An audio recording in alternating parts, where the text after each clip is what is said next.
the range of benefits related to the urban forest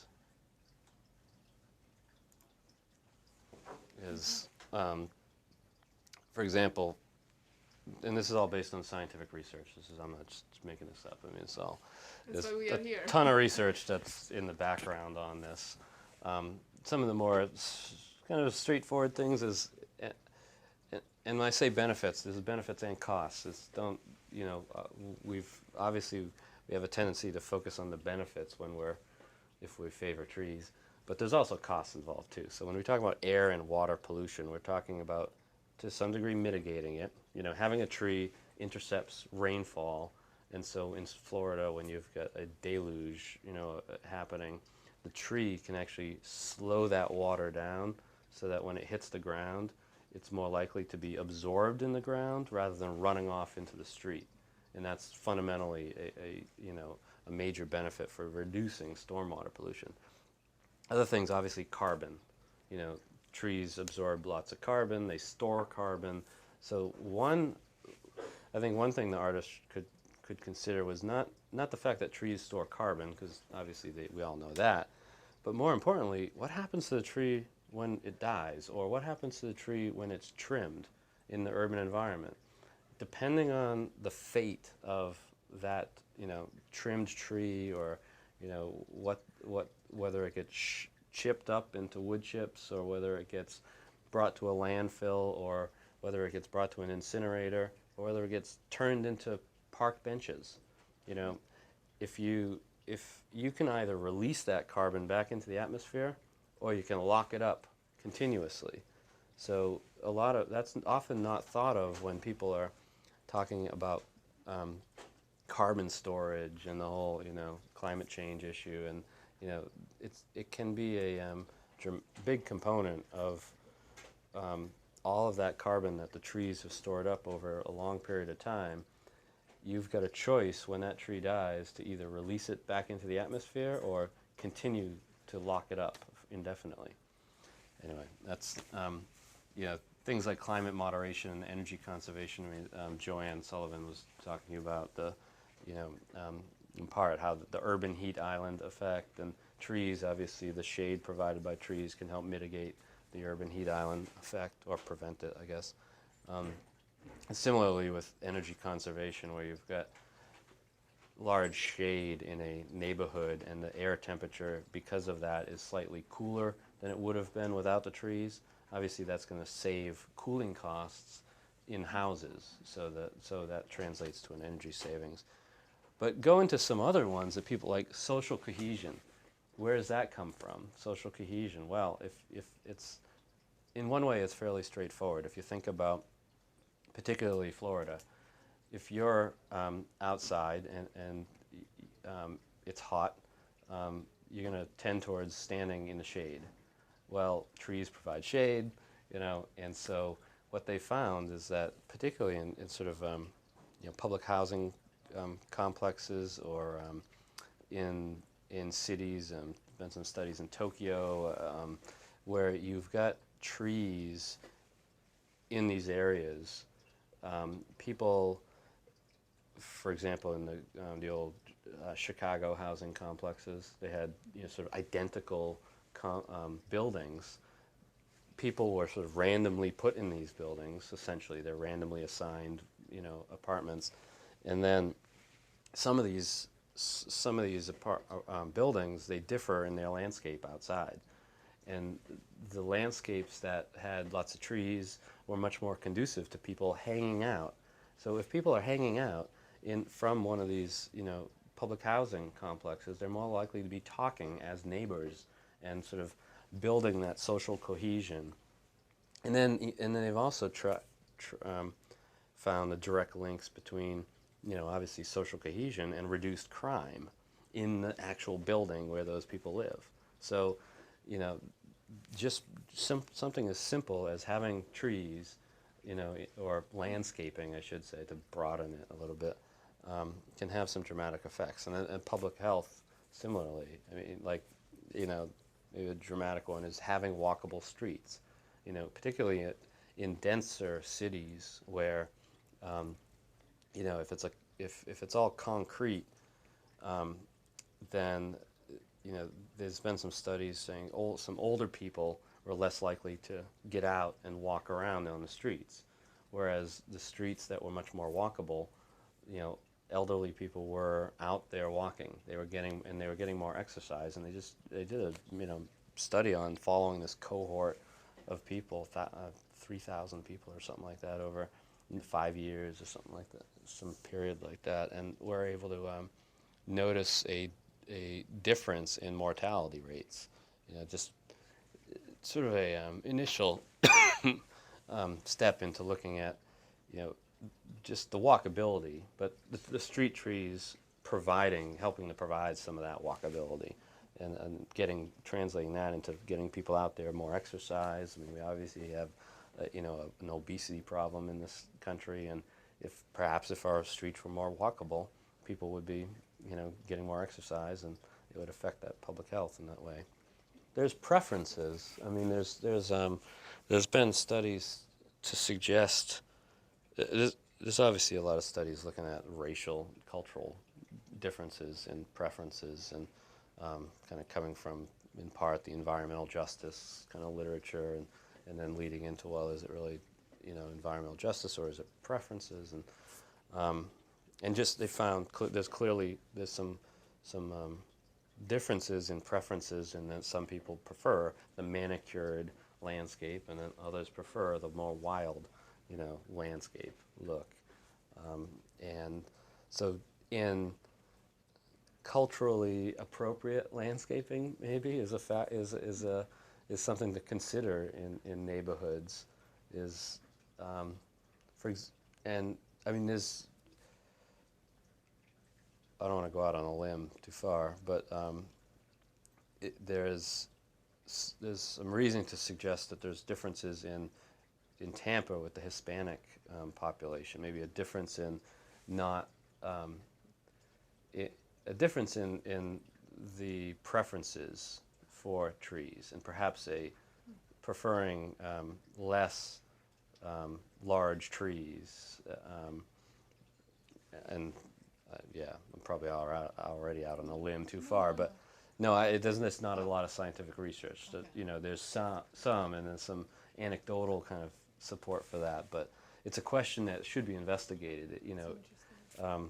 And part of it, I think I read some study where part of it makes a lot of sense in the Caribbean, the Caribbean cultures that are here in Tampa, and from the islands where hurricanes were a big deal, and if you had a tree near your house, the hurricanes are likely, that tree is going to end up on your house someday, and so it's just coming from that having more of that risk, in your culture and life, and knowing that, then when you come here, well, I don't want a tree right next to my house, right? But it doesn't mean you don't like trees. It just means you have a different way of kind of perceiving what your landscape is what you want in a landscape.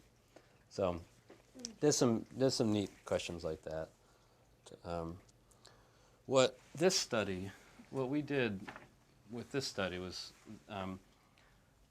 this was an update to a study we did 10 years ago that simply looked at the trees in Tampa and the urban forest, and looking at how tree cover has changed through the decades. And this started sort of 1975, where just tree cover is sort of a proxy or a measure of the forest overall, and it's sort of a proxy for some of the benefits and the costs associated with trees in the forest. And so there's a lot more to just tree cover, but it gives you a measure of what's happening, how things are changing, where differences between neighborhoods, things like that. And so we've changed in the 75 we were at 23% tree cover, and through a lot of development, particularly in New Tampa, it was reduced down dramatically, and so the mid-80s it was down to 14% tree cover. But since then it's increased, and most recently what we found was we're back to 1970s levels of tree cover, effectively. And so part of what that means, another part of this study was to look at where is the tree cover. For one, we can look at how it's changed, meaning which neighborhoods has it increased, which neighborhoods has it decreased, just as a general way of seeing where the change has occurred. But then we can look at, what is the tree cover for different land uses? Because if you think about the urban environment is extremely heterogeneous in terms of its land uses. I mean, we have great differences between residential, land uses. I mean, there's high density. I mean, there's condominiums. There's single family. Tampa has a huge diversity. Most of it's actually single family, but there's also larger multifamily developments as well. But there's in commercial developments, and there's huge differences in trees and vegetation, landscapes on those land uses. Part of what's interesting that we looked into a little bit further was the right-of-way, street trees. Street trees are something that is from effectively public investment, and so it's the way the city of Tampa. The history of the city of Tampa is fairly young, and so in the last part of the 1800s, the latter part of the 1800s, we effectively removed most of the trees in the city. Much of it was the native forests that were here were in large part sort of removed and through timber operations and the turpentine, all those kind of lumber type operations, and then we experienced this great growth.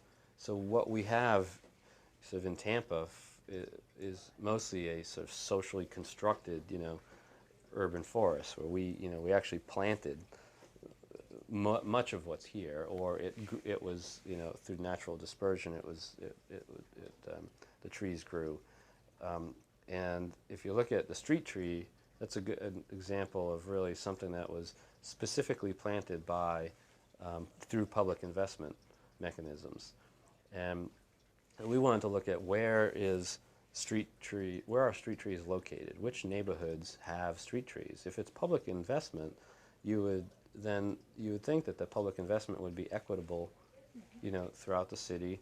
Every neighborhood would have, sort of their street trees, assuming there weren't, again, maybe cultural reasons why they didn't want them in their neighborhood. But otherwise, that should be pretty even throughout the city. Well, it's not even throughout the city. The street trees are, in some neighborhoods, very minimal, and in other neighborhoods, they're much more street trees.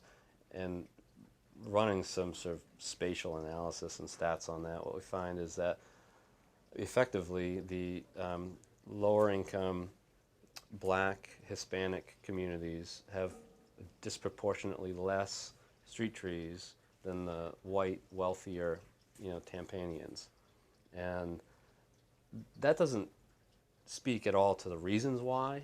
That's only saying right now, that's what we see. That's sort of what we call outcome equity. There's an inequity in the distribution of street trees.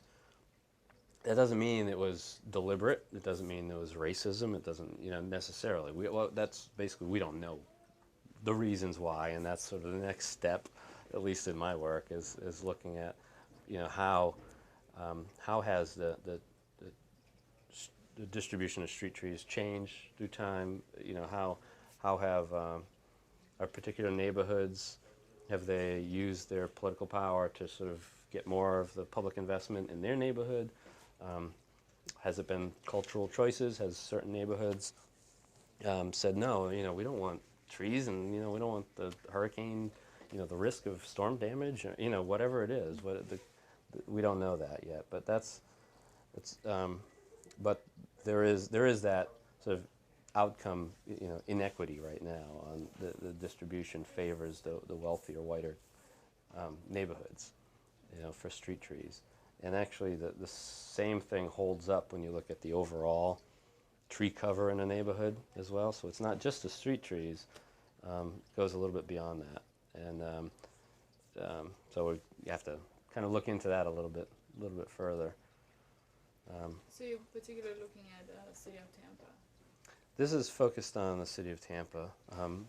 That work is starting. There's in the area of sort of urban forestry, much of the work has been up in the northeast, of part of the U.S. There's been a lot of work for example, in Baltimore. Baltimore is one of two what's called urban ecological research stations. It's a long-term ecological research station that is funded by the National Science Foundation, and there's been a lot of natural ones, or it's the wrong word, but non-urban, or Baltimore and Phoenix, Arizona are the two that are urban ones.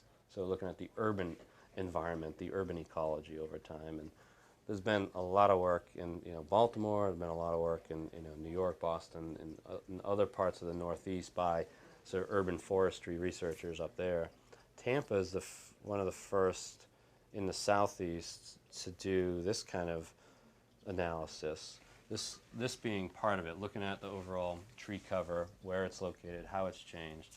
The other part of it was actually quantifying the economic and other benefits associated with the tree cover, or associated with the forest, I should say.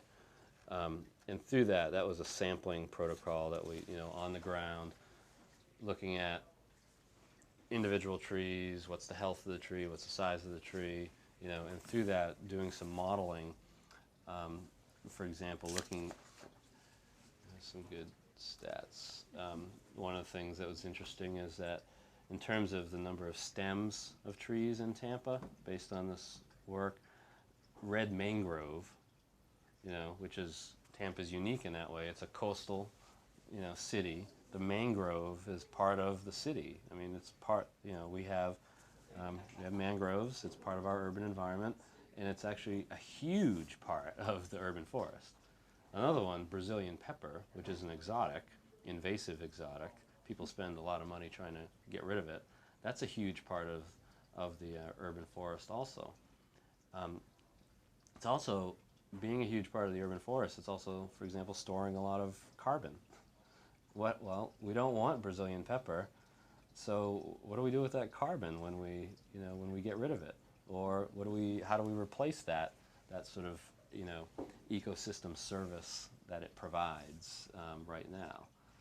So it kind of, it raises some questions. It provides us with a baseline of information to start using science to inform our public policies and our strategic planning in the city. And for example, I was just at a meeting looking at the comp plan, and we were talking about in the Tampa's comprehensive plan is actually like the results of this report are going to be used to guide public policy related to landscape standards, for new development, for redevelopment, and this process, the science-based process, is going to lead to we're opening it up now to be a public process. We have here's my document now, I think. Step. On June 19th is our mayor's conference on community trees in the urban forest. It's part of an overall effort to actually, that we're kind of titling the strategies for the sustainability of Tampa's urban forest. And what it is essentially,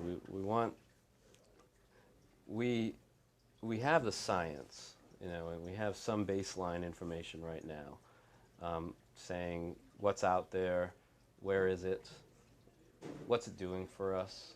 Just a quick number on what it's doing for us is, is in here also.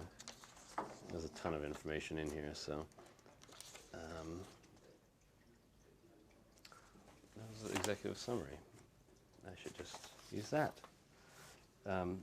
For example, in terms of energy conservation, you know, the effect of the trees shading the communities, and then that shade helping to cool the area.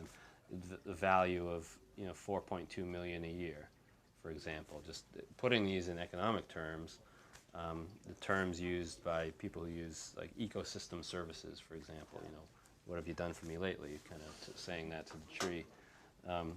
Carbon storage is the value of, you know, over $10 million in just carbon. If we were to, you know, clean that carbon out of the air, what would it cost? So pollution removal, 6.3 million. So it kind of puts it in those perspectives. So this is kind of we've got the science. Now what we want to do is how do we use this science to inform the policy? And in Tampa, there's been a very contentious, you know, debate about the tree ordinance for many years. The tree ordinance in Tampa is one of the most rigorous in the country, and believe it or not, it just simply regulates which tree or how, when land is developed or redeveloped,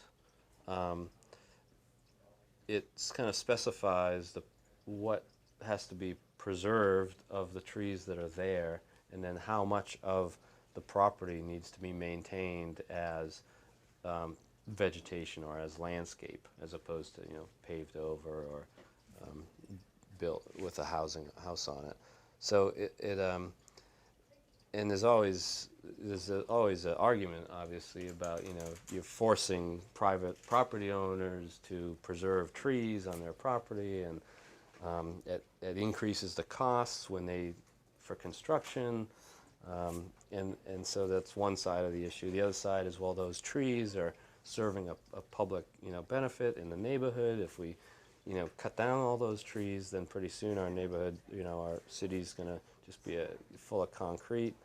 You know, Tampa's got that character. Just looking from the air across Tampa, you see how green it is.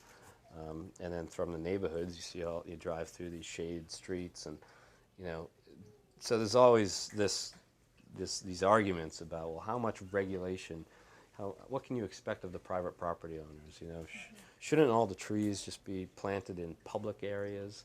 And yes, so what we're going to do is start that dialogue to look at moving forward into the future. We all agree that, well, we want sustainability. You know, it's a buzzword. It's been around for quite a while and really doesn't have much meaning, probably because of that. But the concept is something we all kind of agree on. You know, it comes down to the details.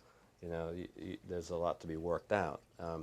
But the way we want to work it out, with regard to the urban forest, with regard to trees and landscaping, it is essentially to open this up to a somewhat of a consensus building involving all of the stakeholders, you know, who have an interest in this issue. So obviously the builders associations, the neighborhood associations, the anyone, any concerned citizen who will be involved. Then going on to like the Tampa Electric, you know, they play a huge role in affecting trees. You just look at how they trim trees through a neighborhood. You know, if you put in a new house in the neighborhood and the electric service is not up to a certain standard, then the Tampa Electric has to come in and put in a new electric line in that neighborhood. And if there's trees in the way at that time, they're going to be cut. And so by putting a house in a neighborhood that didn't have the electric service, you're effectively changing the trees in that neighborhood, you know, indirectly. But yet, that's not part of the picture of when people consider how trees are being managed. You know, that's not the development and that impact of, you know, putting a house in here or upgrading the electric service, how it translates to changing the tree canopy. That needs to be considered. So bringing all these people to the table, stormwater and the utilities folks, you know, in one sense, trees can help reduce stormwater. But in another sense, in order to build a stormwater pond, you have to cut down trees. So there's, competition and providing public safety when you have trees or vegetation blocking the view of on roadways. It could, you pull up to a stop sign you can't see because there's some vegetation in the way or some hedge in the way or something.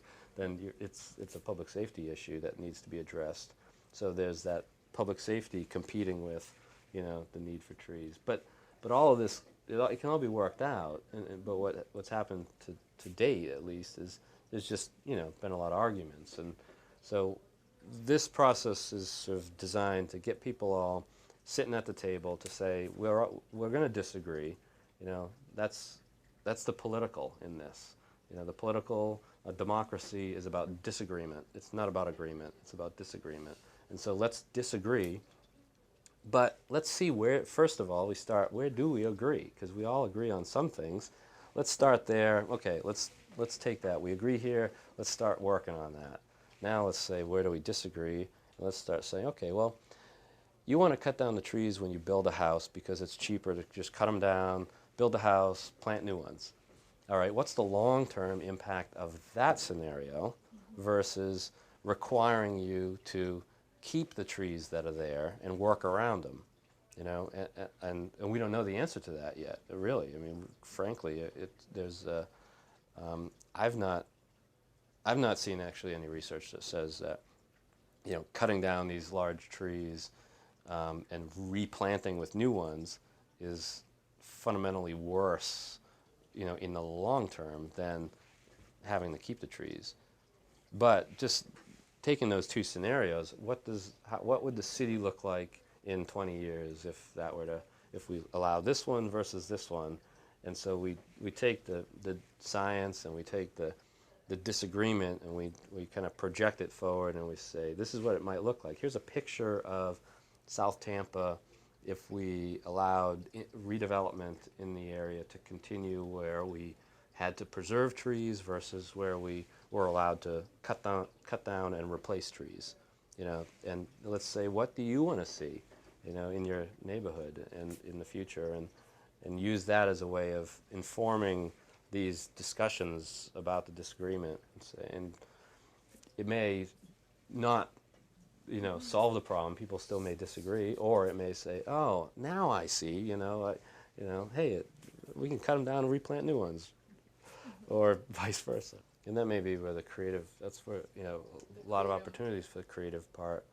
But the typical engineer might see a lot with a big, huge tree and say, "I can't work around that tree," but you have a slightly more open mind to it, and you might see opportunities to actually use the tree as part of sort of that design on that site. And there was a house to start that dialogue.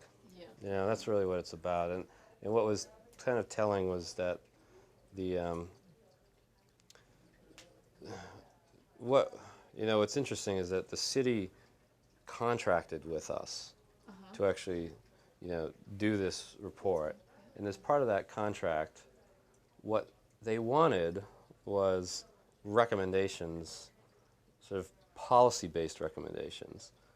What we said as scientists is that, we sort of said, no, thank you. We'll do the science, and the policy is something that has to be, debated in the public. And so at the city council presentation last week that we did, we presented this, and the Builders Association was sort of in the audience. They were ready to go, ready to defend it, ready to say, like, this is crap, or, because they were expecting sort of policy, us to say, oh, we have to preserve all the trees, or we're going to go to hell, and then on the other side, there's a city council person expecting the same thing, because on her agenda it was, she wanted to build support for the strong tree ordinance, and and what happened was that everybody at the end, the Builders Association stood up and said, we love this approach, we support, this is great. And it's like, it's sort of, which is perfect, because I had many conversations with them, and I like I like the disagreement, actually. I mean, I think that's fun, because working it out is what politics is all about. But Yeah. anyway, and then somebody stood up and cried, and they were sort of like, this is exactly what we need. It's translating the benefits and the costs, and looking at all this together, and now everybody can move forward and actually say, based on this, let's talk about it. Let's have some real discussions based on science, not just based on emotion. And so anyway, that was good. Right. But I think I don't particular areas I can't really point to in downtown. I mean, overall, one of the problems downtown, just like any downtown faces, is that challenge of competing infrastructures. And if you consider trees to be a green infrastructure, the a tree in an urban environment is a scary place to be, because you've got a sidewalk, and if you've been lucky enough to be carved out your little square of concrete out of that sidewalk, and then you've got the nice metal grate, preventing people from stepping all over your roots, then you can spread out underneath the concrete, and then if you're lucky enough, you're not going to hit a stormwater pipe or a water main, or they're not going to work on that street and have you and cut into the tree. And so there's all these conflicts that really, the conflict has to be worked out. As we need to get these trees, or we need to get our streetscape livable, walkable. All that kind of requires a healthy kind of mix of the physical and the biological and social all together. And so working out those conflicts is something that has to be done. And I mean, I don't know the answer, but it's figuring out how can you allow the public safety element with the infrastructure that's needed, and still have healthy places for trees where they can mature, and balancing all that is a challenge. So it's sort of a creatively, might be different approaches to that.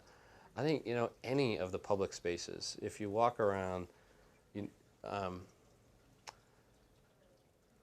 if you walk around the area and you look at some of these public parks,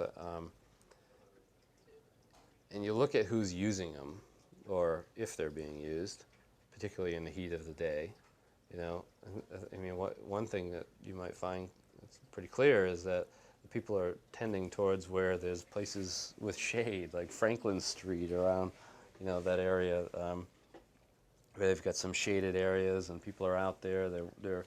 They're out socializing, and whereas you've got these other parks that were built that have hardly any landscaping and nobody's out there. So you've got a waste. Is that a wasted open space? What's the point of that? And those areas just need to be addressed. And I think it's just by looking around downtown, seeing where people are and seeing where they're not, that can really inform you. The public, it seems, at least to me, and it's kind of a little outside my area, I mean, it seems to me like there's a lot of public spaces in downtown Tampa. I mean, there's the Riverwalk, that's developing, but look at the Riverwalk, look at along the convention center, where it circles around the convention center here, and even the Riverwalk goes by the hotel and over into the new park. There's hardly any plantings in those areas, and I was out there in December or something, but it was in the midday and it happened to be fairly warm out, and it was it's like it was uncomfortable as heck. And so there's public space all throughout, the city in many areas, and I would say it's just a matter of looking at those existing spaces and seeing if people are using them. And I think the Riverwalk is definitely an area. If the mayor's put a lot of focus on that, that's looking at the plans for that and saying I think vegetation is somewhat lacking in many areas of that, certainly in the plans. And there's a great opportunity there, I think, to bring it, you know. I mean, the city's never taken advantage of its waterfront, which is really interesting, but, you know, it's sort of, if, I mean, part of it is who wants to walk around the concrete, you know, in downtown Tampa, and then if nobody's walking around, then, you know, why would a restaurant or bar want to move in, and sort of a catch-22 you've got going on, and